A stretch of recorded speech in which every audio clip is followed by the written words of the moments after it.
Hello, everybody. Welcome back to another episode of American Soccer Quick Kicks. I'm your host, David Wright. I wanted to get on here today real quick and talk to you. I'm recording this on the early afternoon of September 30th, before any of today's matches have been played. And I just wanted to kind of summarize for you what the playoff situation looks like. We have 29 teams in this league, and the way the playoffs work out is you get 9 teams from each conference that qualify for the playoffs. And right now, 27 of the 29 teams in the league still have a possibility of making the playoffs. Only 2 teams, Colorado and Toronto, have been eliminated from playoffs. And there's only like 3 weeks left in the season. Most teams only have about 3 matches left to play, and only 2 teams out of 29 have been eliminated. That's actually awesome. That's actually one of the big appeals of this league, is that you have competitive matches, meaningful matches, all over the league, down to the very last wire.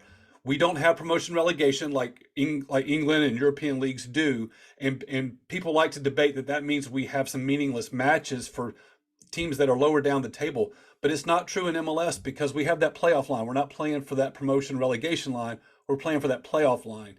There are 6 teams in the East that have already clinched the playoffs. That leaves something like 7 or 8 other teams competing for the final 3 spots.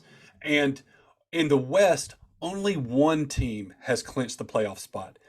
With three matches left in the season, nobody has mathematically clinched in the West. Only St. Louis have, and only Colorado have been eliminated.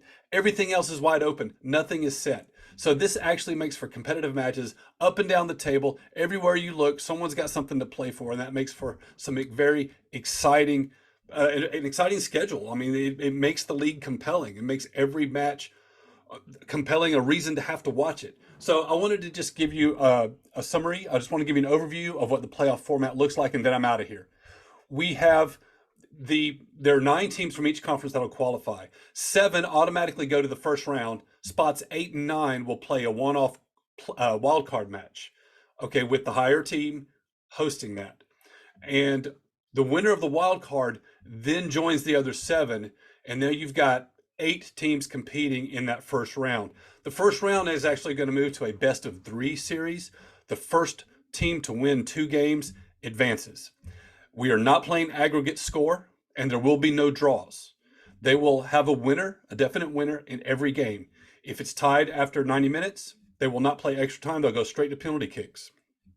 They're going to play home, away, and home. So what this does is this guarantees that every single team in the playoffs will get at least 1 home game. With the exception being that number 9 seed who qualifies as the visiting team for the wild card. If they lose that wild card, then they're out. They don't get a home match. But as long as you make the first round, if you're one of those 8 clubs, you are guaranteed to have at least 1 home match. And that was something that the league wanted to do for the clubs because so much of the club's revenue depends on game day revenue and having the people show up and support.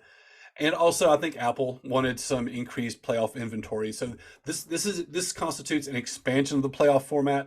We're going to get a best of 3 series for the first round only, okay? And then after that, we're down to 4 teams per conference, and we'll go a single elimination. Higher seed will get to host. And the MLS Cup, the championship match, it's not set at a neutral site in advance like the Super Bowl. It will be held at the home stadium of the team that the higher seed that ends up in that final. And so that's going to do it for me today. I just wanted to let you know what the playoff format was and how many teams are truly still in this, how few have been eliminated. And all eyes are on Miami, of course, competing for one of those final 3 spots in the East. So anyway, I hope you'll tune in, watch some soccer with me, and I'll talk to you next time.